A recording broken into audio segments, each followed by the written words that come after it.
Me veseli, da je dvorana polna in veliko zanimanja tukaj, zakaj se pravzaprav dogaja v znanstvenem področju za vesolje.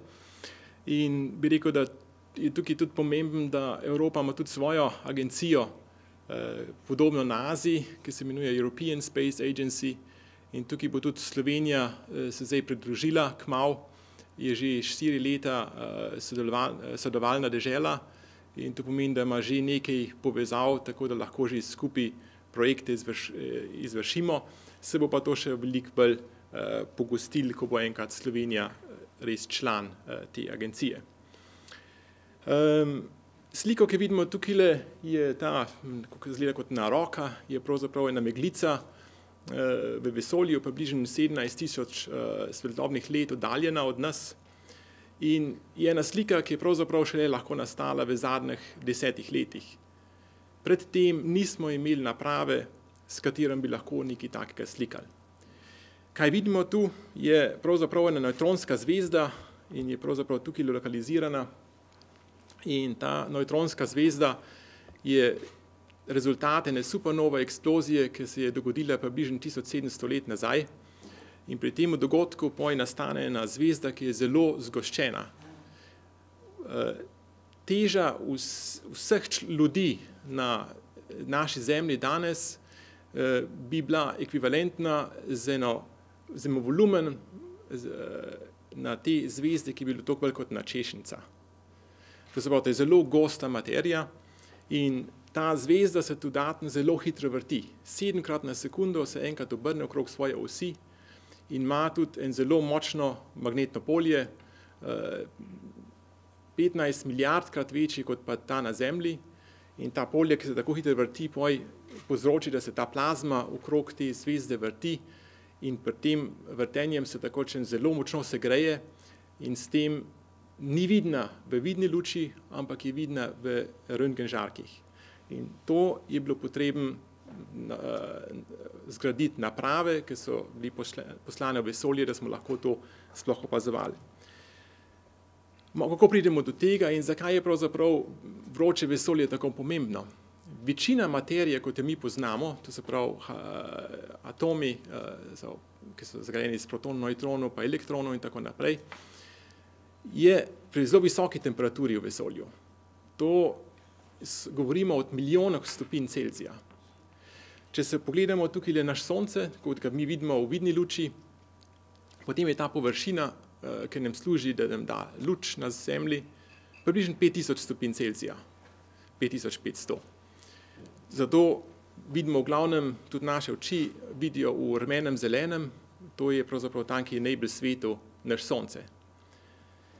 V notranjosti te naše zvezde Sonca je pa temperatura veliko višja, okrog 15 milijonov Celzija. Če se ogledamo ta Sonce v ultraviolični luči, vidimo Sonce pri temperaturi kakšnih 10-20 tisoč stopinj in začenjamo videti korono. To je ta zunanji del atmosfere Sonca, to se pravi v tem področju tle. In ta del je pravzaprav oddajano luč, ki jo nismo mogli spoznati na Zemlji, kaj bi pravzaprav to bilo. Tako da so ljudje mislili, da je pravzaprav to en nov element, ki so ga imenovali koronium po koroni, in niso vedeli, kaj bi to bilo. In šele potem je bilo odkrit, da pravzaprav se v tem slučaju gre za element železo, ki je pri zelo visoki temperaturi, tako da je že skoraj vse elektrone izgubil ta atom in s tem žari drugačno vidno luč, kot pa bi jo drugače pričakovali za železo. Tisto, ki vidimo tukaj pri strani, je ena protuberanca, to je en tak velik izbruh Sonca, pri katerem veliko plazme gre v vesolje. In kada tak izbruh doseže Zemljo, to v teh 2-3 dneh lahko pride do Zemlje, povzroča veliko škode tudi okrog Zemlje, sateliti lahko izpadejo in pa tudi še naprave na Zemlji, recimo posebno na severnih pa južnih tečajih, posebno recimo Severna Kanada in tako naprej, lahko še naprave za visoko napetost za energijo, ne, se pokvarijo. Če pogledamo ta protuberance, recimo tukaj je en dober primer ene zelo velike protuberance, ki se je opazovala leta 2003 z enim evropejskim satelitom. Pogledamo, vidimo, da to je veliko večje, kot je pravzaprav Sonce. Mi vidimo tukaj Sonce. Sonce, kot ga mi vidimo na nebu, ima to velikost, ne? In tako Sonce je veliko večji, če opazujemo v bolj visokih energijah, pri visokih temperaturah. V sredi tukaj vidimo pa v tistem plavem, ne, je pa Sonce, ki drugače izgleda, kot smo ga navajeni, ker je slikan v rentgen luči in tam vidimo pravzaprav, kako izgleda Sonce pri temperaturi približno 1 milijon Celzija, če ga opazujemo od Zemlje. Zakaj pravzaprav moramo tukaj uporabljati druge teleskope, ne v vidni luči? Lahko tukaj gremo nazaj na odkritje od Herschela 400 let nazaj, ki je sledeč eksperiment naredil. On je uporabljal en prizma in je tam se vidi ta spektr maverca, ne, z barvem, in je on postavil en termometer na stran, ki je že bila izven rdeče barve, in je videl, da se tam ta termometer segreje. In s tem je pravzaprav on odkril infrardeče žarke in s tem je tudi dokazal, da je drugo žarčenje kot pa samo vidno. Na drugo smer proti plavi luči imamo pa bolj kratkovalovne žarke in tiste, če bom lahko tukaj miško dobil, ultraviolične, pa rentgen žarke, ne, kateri so veliko bolj kratki in bolj energetski. In zato pravzaprav pri rentgen žarkih mi opazujemo objekte, ki imajo neki milijon, recimo 10 milijonov Celzija. So zelo vroči objekti torej. In kot rečeno, to je večina materije, kot jo mi poznamo v vesolju, je pri taki temperaturi. Rentgen žarki so bili odkriti približno 100 let nazaj, in ta gospod Röntgen jih je odkril in je pravzaprav dobil tudi ta prvo Nobelovo nagrado za fiziko za ta odkritje. Šlo še je seveda za žarke, ki so bili zelo pomembni za medicino, in tukaj vidimo prvo sliko, ki je bila narejena samo tisti dan, kot je odkril, ali pa naslednji dan, to je roka njegove žene, in se vidijo tam prsti in pa tudi prstan. In že nekaj dni potem je veliko boljšo sliko lahko naredil, s tem, da je ta aparat poboljšal. In to je tako, kot mi poznamo rentgen žarke, se uporabi v medicini v glavnem, ali pa v testiranju materialov. Imajo pa tudi to važno lastnost, da lahko mi veliko več zvemo čez vesolje, če opazujemo vesolje tudi v rentgen žarkih. Če tukaj vidimo nebo, kot ga lahko vidimo v eni lepi noči pozimi, tukaj vidimo Orion v sredi, ne, in ta glavna zvezda, recimo Sirius, to je Sirius, tukaj je Orion, to je pa Luna, in to je tako, kot smo mi navajeni videti nebo. Če bi mi videli v rentgen luči, bi pa nebo takole izgledal. Čisto drugače. To je nekaj, ki je se pomembno zavedati, da mi lahko čisto druge stvari opazujemo, če imamo možnost v rentgen žarkih opazovati vesolje. Še enkrat nazaj na vidno luč. Tukaj imamo recimo eno meglico, zelo znana meglica Crab Nebula, v različnih valovnih dolžinah, od radio do čez vidno luč in pa čez ultraviolično pa rentgen luč. Zmeraj lahko druge detalje opazujemo. Recimo, če v vidni luči opazujemo, vidimo tole sliko tlele, ne, ki vidimo pravzaprav te zunajne dele te meglice, ki je nastala, da je ena supernova eksplodirala, in v sredini pa vidimo pravzaprav ta nevtronsko zvezdo, ki se zelo hitro vrti, kot pa prva, ki smo jo videli, in ta meglico pa lahko samo vidimo z rentgen žarki. Da lahko opazujemo rentgen žarke, moramo iti izven zemeljske atmosfere. In tukaj vidimo, zdaj tako rečen, valovne dolžine, čist na desno imamo radiovalove in kot vidimo, imamo tam en veliko okno, v katerem lahko opazujemo vesolje v radiovalovih in tudi v tem oknu se recimo tudi podatki iz vesolja dobivajo lahko na Zemljo, recimo tako pod Voyagerja. So pa drugi področji, ki so pravzaprav zaprti za atmosfero in v tistih področjih moramo pa pravzaprav iti v vesolje. Vidna luč je pravzaprav en ozek področje, to je približno 1 oktava samo, pri katerem mi lahko seveda uporabimo to kot za informacijo in za osvetlitev podnev. Drug del je pa spet neprozoren in to je tisti del, ki pravzaprav nas ščiti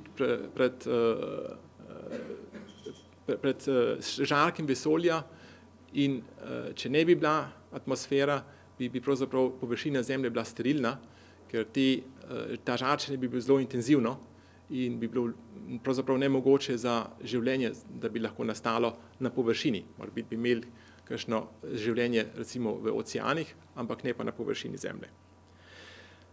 In to je bilo, kot rečeno, šele mogoče zdaj s tem, da to opazovanje delati v teh valovnih dolžinah, s tem, da smo dostop dobili do vesolja.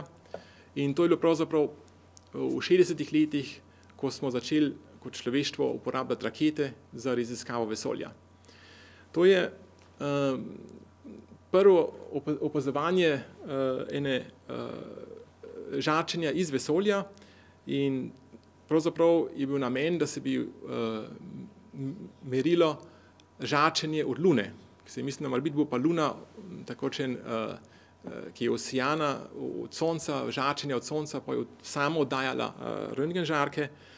In tisto, ki se je zgodil, ta miška tukaj izmija, mehko bi težko dobiti, tukaj bi bila Luna in ki se je satelit vrtel, je pa šele pri drugi poziciji bil ta maksimum tega žarčenja.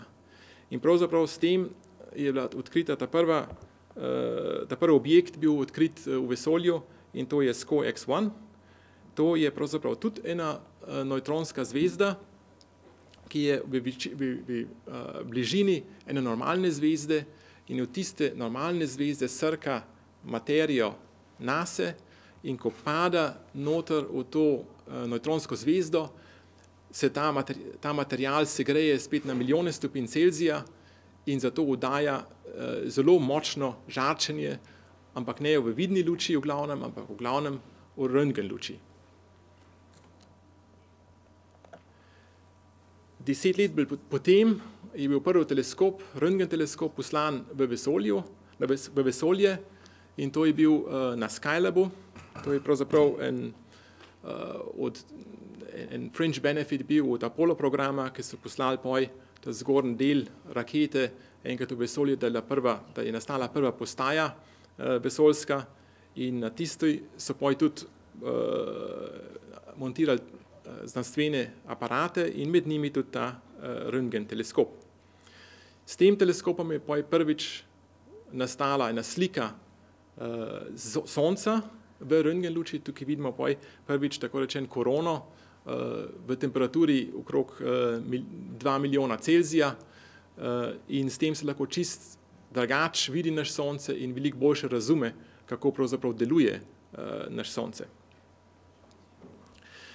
Potem je to nastalo en področje, v katerem je pravzaprav Evropa postala vodilna in je bil poslan satelit, ki se imenuje Rosat, v vesolje in kateri je kartografiral ves nebo in vsaka pika na tem ekranu prikazuje en objekt na nebu in ti objekti se samo kdaj identificirajo z optičnim objektom, ki jih poznamo iz vidne luči.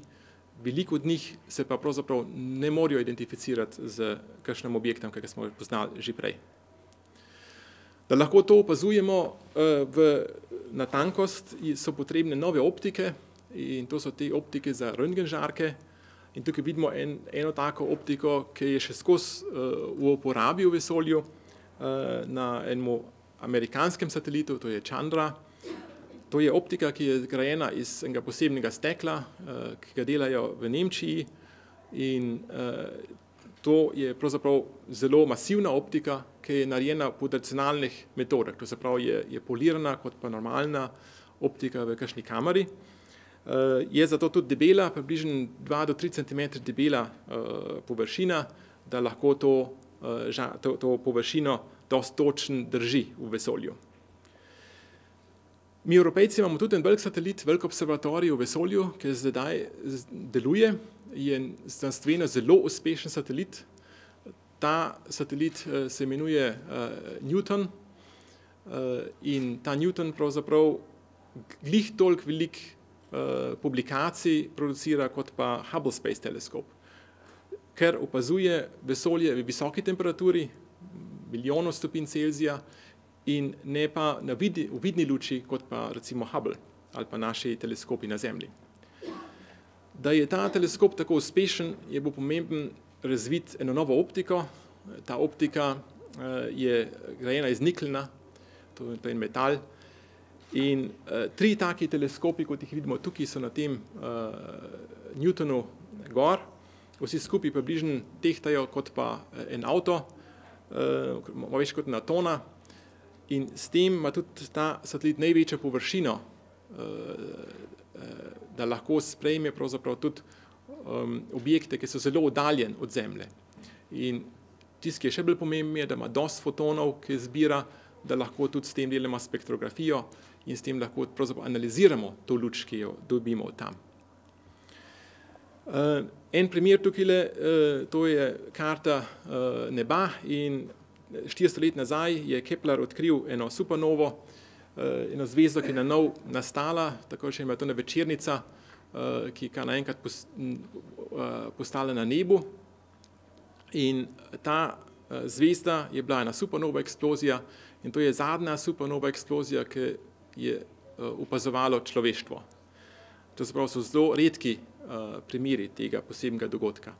Če danes pogledamo na tisto lokacijo, vidimo eno majhno meglico, ki je vsak let malo večja nas postaja. V tistih 400 letih je pravzaprav nastala tale krogla, ki jo vidimo tukaj v različnih valovnih dolžinah. Rumen pa rdeč so slikan z vidno lučjo, z Hubble Space Telescope, zelen pa plav je pa slikan v röntgen luči. Kot vidimo, objekt zelo drugačen izgleda in tudi z röntgen lučjo lahko mi veliko več spoznamo, kako je recimo elementarna sestavina, kemično analizo lahko delamo s tem, mi lahko merimo magnetna polja, mi lahko merimo pritiske, vse sorte stvari se lahko merijo s tem, da mi imamo zdaj dostop do röntgen luči. Tukaj en drug primer, kaj se zdaj lahko opazuje s tem teleskopom. Tukaj vidimo zdaj eno galaksijo, to ni zdaj sneman v vesolju bilo, to je zdaj sintetično generiran, ampak kaže, kako ta stvar izgleda. Če bi našo galaksijo videli, tako reče majčkeno do zgori od strani, bi takole približno izgledala.